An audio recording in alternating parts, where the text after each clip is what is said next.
Hey everyone, welcome back. If you're the kind of person who loves to peel back the layers and really figure out how the world ticks, well, you are in exactly the right place. Today, we're diving into the strange realities of Japan. When we think of Japan, our minds usually jump straight to ultimate efficiency, pristine order, and total harmony.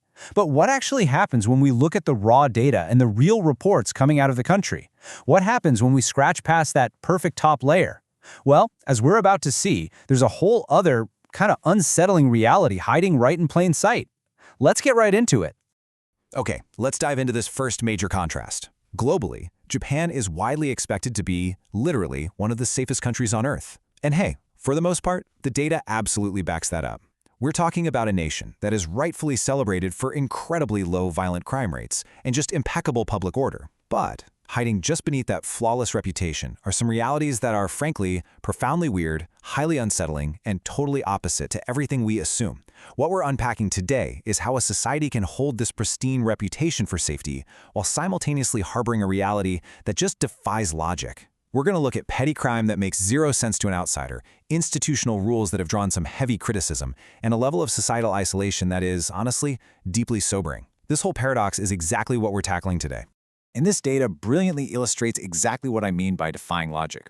Think about it. In almost any major city around the world, what gets stolen? High-value items, right? Wallets, cash, smartphones. That's the standard expectation everywhere. But in certain areas of Japan, that baseline expectation is just flipped completely on its head. Statistically speaking, traditional petty crime, like someone swiping your phone or lifting your wallet, is incredibly rare. You could literally leave your phone on a park bench and probably find it sitting right there untouched hours later. And yet, undergarments are reported stolen so frequently that the numbers absolutely dwarf the theft of cash or electronics. Just think about how bizarre that reality is for a second. It's this unsettling fact that totally upends our traditional understanding of crime and safety. It reveals a highly specific targeted anomaly that's operating right under the surface of this incredibly disciplined society. But these anomalies, they aren't just isolated to weird street-level petty crime. They actually extend upward into some pretty intense, systemic, institutional overreach, specifically strict school dress codes. So we're shifting gears here from the strange actions of individuals out in public to the really rigid, heavily criticized rules enforced by authority figures behind closed doors. So the crucial point here is how these policies escalate. Sure, strict dress codes in schools are enforced all over the world. That's not uncommon at all. But in some Japanese schools, the rules go way, way beyond, say, the color of your uniform jacket. There are actually strict mandates dictating that students must wear plain white underwear. They are literally mandating the color of highly personal, unseen clothing. And the biggest criticism? It comes down to how this is enforced. In some reported cases, teachers actually conduct physical compliance checks to make sure students are following this exact rule. It's a really profound level of institutional control, right? It overrides personal boundaries in a way that is deeply uncomfortable to think about. We're talking about authority figures physically checking the undergarments of students. When you put that all together, you're looking at a reality where the institutional demand for absolute conformity completely eclipses individual privacy. Wow. Okay, so we've just looked at this reality of hypervisible, super-invasive scrutiny, right? An environment where students are watched so intensely that even their hidden clothing is monitored. But as those same individuals grow up, leave those highly controlled environments and enter broader society, we see this incredibly jarring, somber shift to the exact opposite extreme. We move from total invasive observation to complete and outer invisibility. In some Japanese apartments, there is this truly heartbreaking reality where people pass away alone and they aren't discovered for weeks or sometimes even months. This phenomenon is often called kodokushi, or lonely deaths, and it is perhaps the most deeply unsettling reality we're covering in this explainer.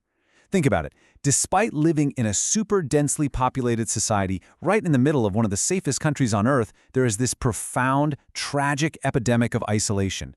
The fact that a human being could pass away in their own home and their absence just goes entirely unnoticed by the outside world, it speaks to this massive, hidden fragmentation in society.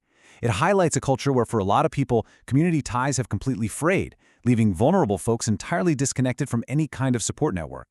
It's just a stark, sobering reminder that physical safety, the kind of safety where your stuff doesn't get stolen on the street, absolutely does not guarantee emotional safety, community connection, or even basic human visibility. Which brings us to the big, overarching question I want to leave you with today. What hidden, unsettling realities exist behind the safety of any society?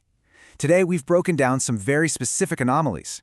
We went from bizarre theft statistics that totally flip our understanding of crime, to invasive institutional rules that cross major personal boundaries, all the way to that profound, quiet tragedy of unseen isolation in crowded apartment buildings.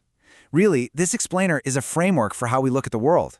It shows us that a pristine, globally celebrated reputation for order and safety, well, it's never the complete story. Every single society has its shadows, its strange data points, and systemic flaws just hiding beneath the surface. I really hope this structured look at these facts has challenged how you view safety and societal norms. Keep questioning, keep looking past the obvious, and I'll catch you in the next explainer.